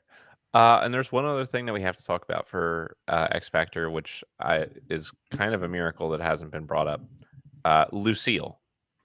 my god, Is yes. there a more famous Is there a guitar more than famous Lucille? guitar? Lucille And has her own Wikipedia page and everything. Like, to be fair, Lucille is technically like a bunch of guitars. Every yes, guitar he owns is but called it Lucille. is his like It, custom Gibson that's sort of like a yes, 335, but it's like halfway in between, but it doesn't have the F holes cut out, and yeah. it's like all black. Like, you know who Lucille is, whether it's, different versions of that guitar that get updated over Mm-hmm. time, but like, you know it as soon as It's you see it. you know it, and you know to me the concept of naming guitars like stems from that. And I'm Sure. not saying he coined naming Yeah, right, guitars, right. but I'm saying when I think of like named guitars, Lucille is the first one I think First one. of. It's not even close. Absolutely. I can't believe I forgot to talk about Yeah. Lucille. But yeah, absolutely, Lucille is a big part of Yeah. it. All right. How many I'm looking points? at a number that's a whole number. I'm not looking Okay. at points here. I'm looking at least a couple whole numbers here. Uh-huh. The number for me is I could argue in the threes. Okay. I think like a 3, even like a 3-1 or 3-2. Whatever you're feeling on I'll give a that 3-2. front. Yeah, I think I got no issue with that. there's so many little things about it that it's hard for. I want to make sure I'm differentiating just fanboying about BB King versus like Yeah. what's real X Factor. No, that's fair. For me, the pilot thing is crazy. That is crazy.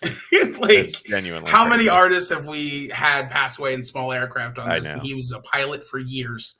I guess you have to be to go to that many gigs. Yeah, seriously. You got to be flying He's yourself. just, he just you can't. lands Well, I on the can't pay a roof. pilot. I'll just be a pilot. Yeah. Okay.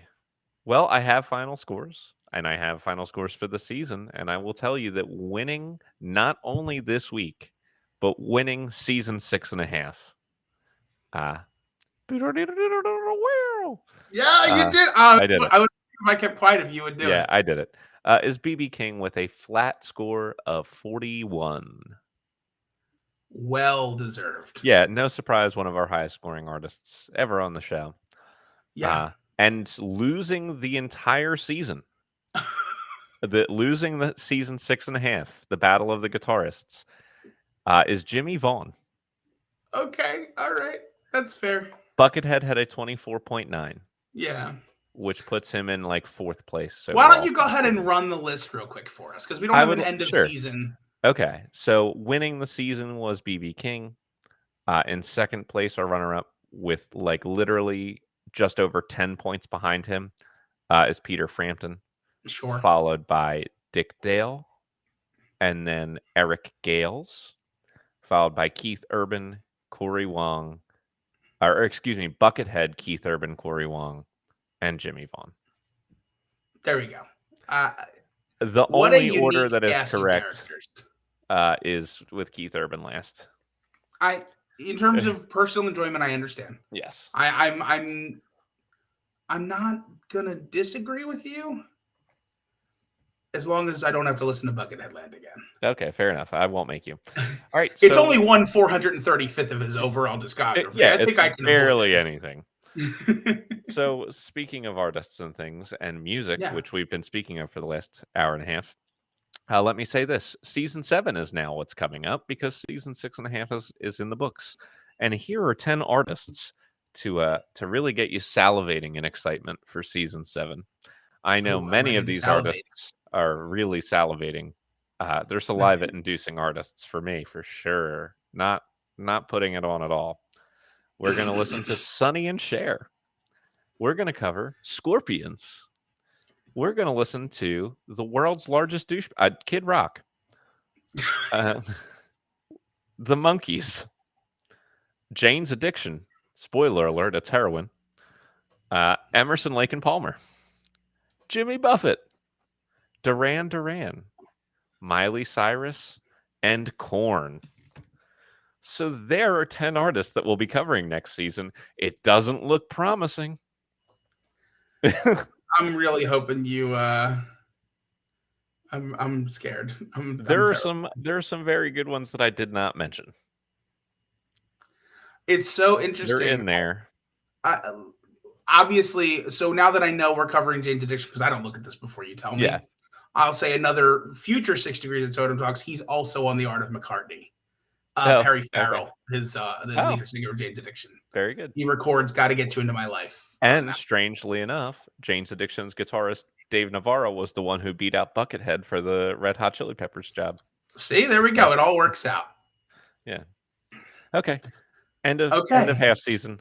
Yeah, Goodbye. end of half season. Thanks for tuning in, everybody. Can't wait to catch you back for season 7. And please have a great day.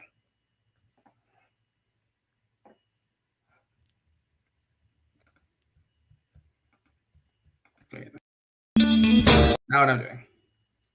Haha. I was just trying to take away the final scores. I almost clicked into another video. Oh, God. What on earth, man? All right. What on earth? Season 7's going to have some problems in it. Oh, good. Here's what's going to happen for season 7.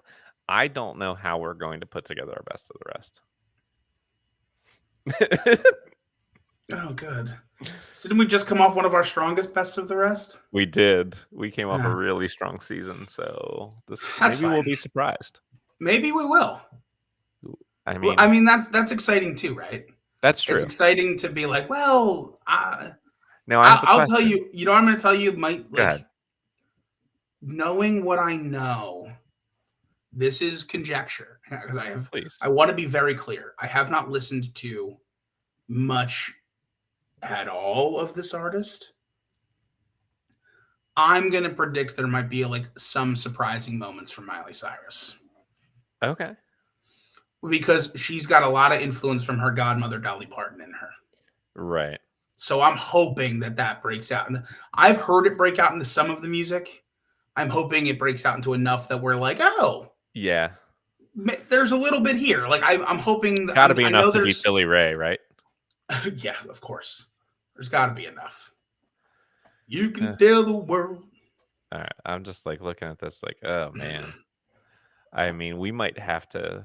I guess John Fogerty's solo records might have something. I mean, I'll pull the entire best of the rest is ranking the discography of I mean, I know I'm going to pick an album from Emerson, Lake and Palmer. I know I'm going to pick an album by the Mothers of Invention. Yeah. Because that's who I am. The Carpenters, if they have enough stuff. Blue Oyster Cult probably has something. Tom Petty and the Heartbreakers, obviously. Whatever album we don't cover will be grandfathered in automatically. Yeah, that makes sense. Now, my question for you is this. Rick Astley is technically in this season. Is it still too fresh from the Anatomy of a One-Hit Wonder where you'd like to move on and replace him with a different 80s pop singer? Probably. Because I feel like the Anatomy of a One-Hit Wonder covered a lot of his stuff. Yeah, it just didn't it was everything but a grade. Yeah. Well, what we should do is do another Anatomy of a One-Hit Wonder at some point, and then, or maybe do like a couple of them over the next couple seasons, like pick an artist here and there, and then one of the mini, like between the seasons, can be quicker episodes of just scoring them or something. Okay. Like maybe like turn it into something like that, so we can put them in the books and Sure. still have like a couple of our other stuff, because I still want to do the emotion, like the song emotions mini stuff as well. Okay. At least have like some platforms on that. That's the finale. The Cyrus family That's beatdown. the finale. There's no one in this season that feels like they could take it over them. Oh my god. Okay. I mean, what other episode do you think would fit that better? No, you're not wrong. But Cheap Trick. Cheap Trick also recorded on Art of McCartney, as I mentioned. Right. Another.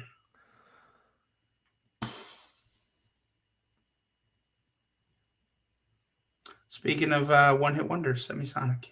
Yeah, and I think that's the theme of that episode, I think. Yeah. Fountains of Wayne, rest in peace. Rip. The died from COVID episode. No, I don't know what We the Kings is. I don't know what their connection was. I don't know if they're dead. I don't think any of them are dead. I just know the guy from Fountains of Wayne died. Yeah, I do too. I also know that. Blind Melon versus Oh, so you're just. So that's some 90s. That's just that's just. Oh, that's 90s alt rock and not just drugs. Well, it's also just drugs. The episode of drugs. Yeah, it's that too. I wonder if Zebra will be any good, whoever the fuck they are. I love that he did that. I was just like, let's just, like, every season from here on out, we have one episode called, like, Let's Go to the Zoo.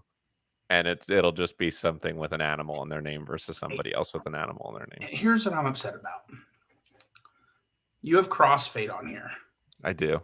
Now, Crossfade, I only know one song, and I know it from when I was 15. Okay. And I liked it at 15. But you're probably not going to like it now. Right. So now you might actually like break my child's brain. Good. And that's upsetting to me. I like my child's I'll tell you, if you can wait until season 8, the animal episode is Grizzly Bear versus Giraffes. Giraffes. Can we just skip season 8 now? Right? Giraffes. Giraffes. I like that it's giraffes ? Giraffes ! Oh man, I don't want to do scorpions. I also do not want to do scorpions. But we got to do what we got to do. We're going to have to do them at some point. I know. Okay. But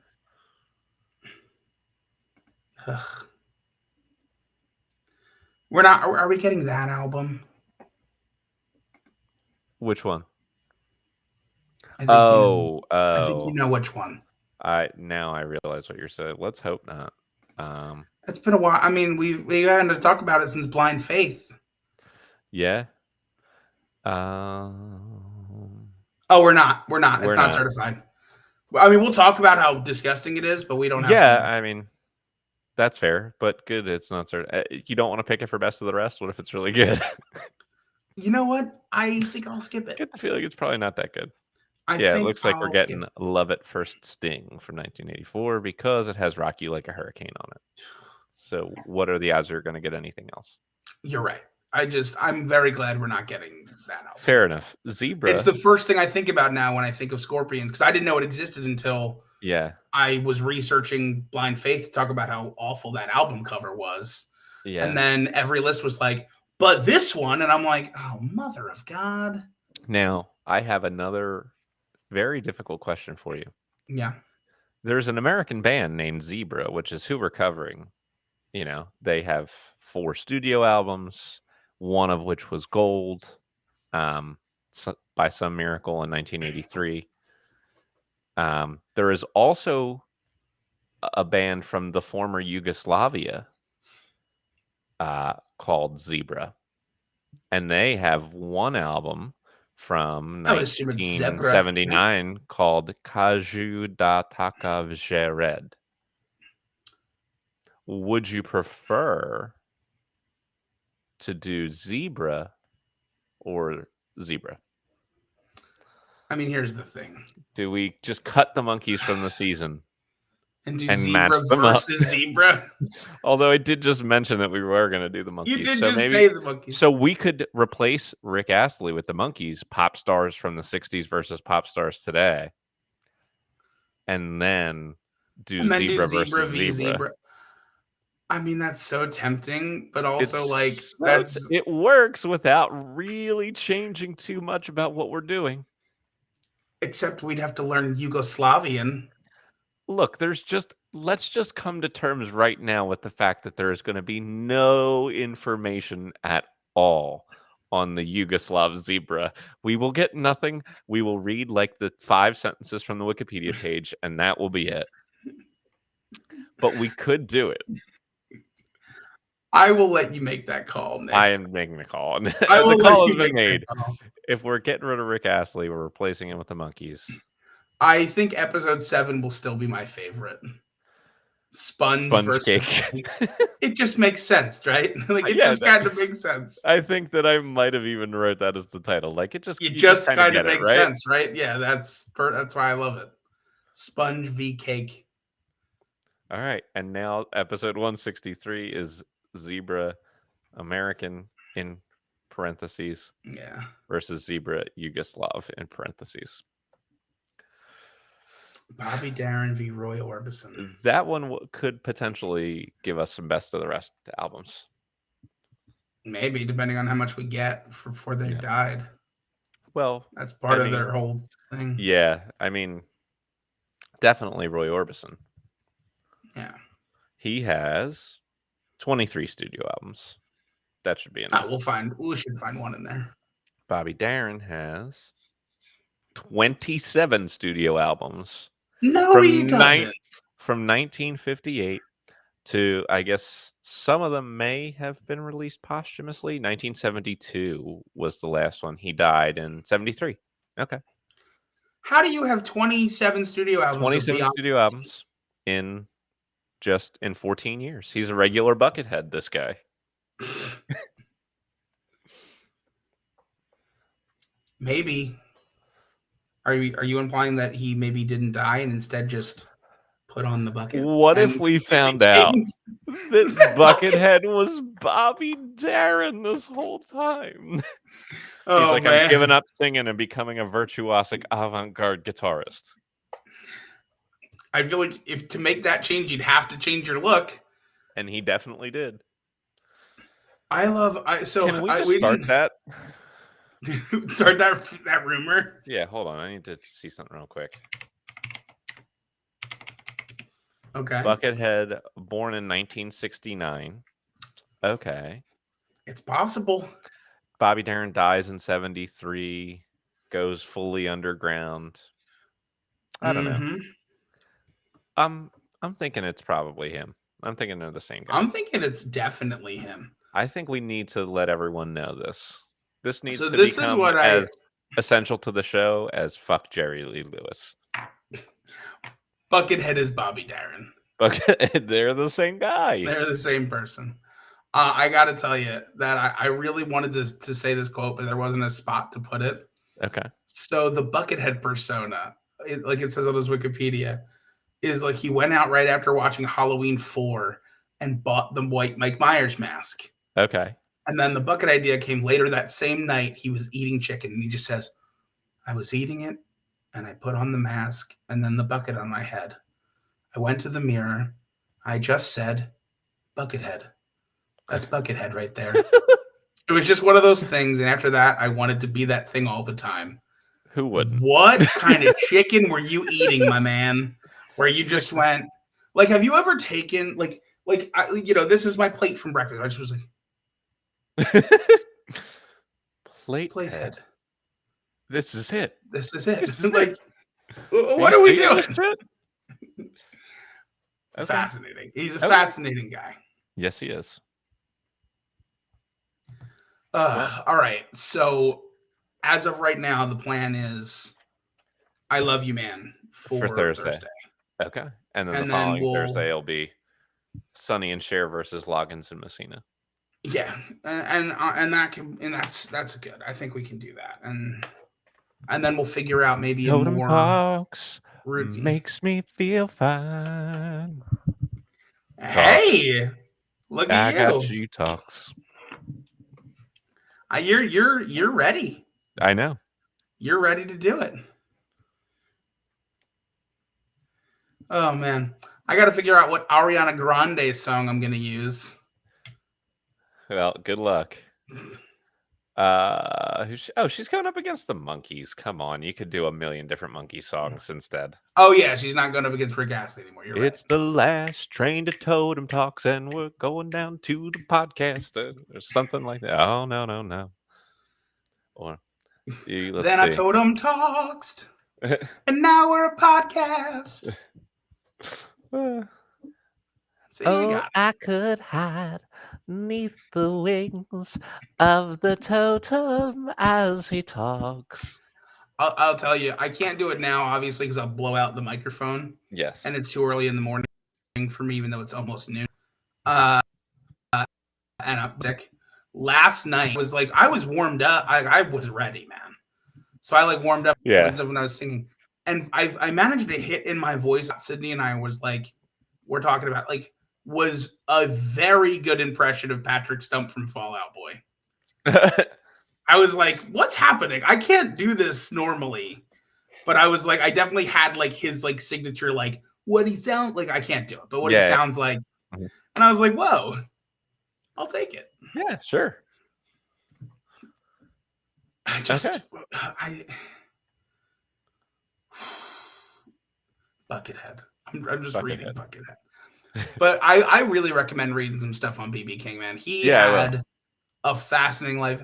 And I'll tell you, I didn't really say it on the podcast, but like very refreshing to read about one of these like blues legends, and there's not like a big page of scandals and bullshit. Like, yeah, it just seems like he was a super nice guy who just really was like nice to everybody and like lived a long life of hard work. And I just was like, good.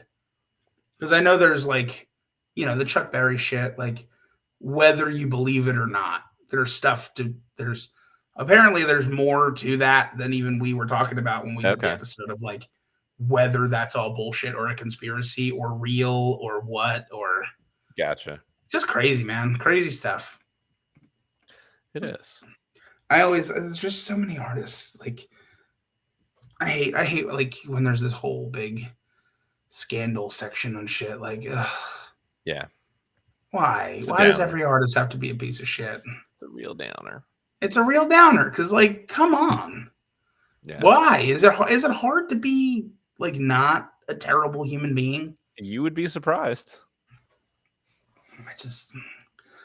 I don't get it. It always makes me wonder. Is like, you know, we're at the age now where it's like, you know, we're probably not going to be world uber famous musicians.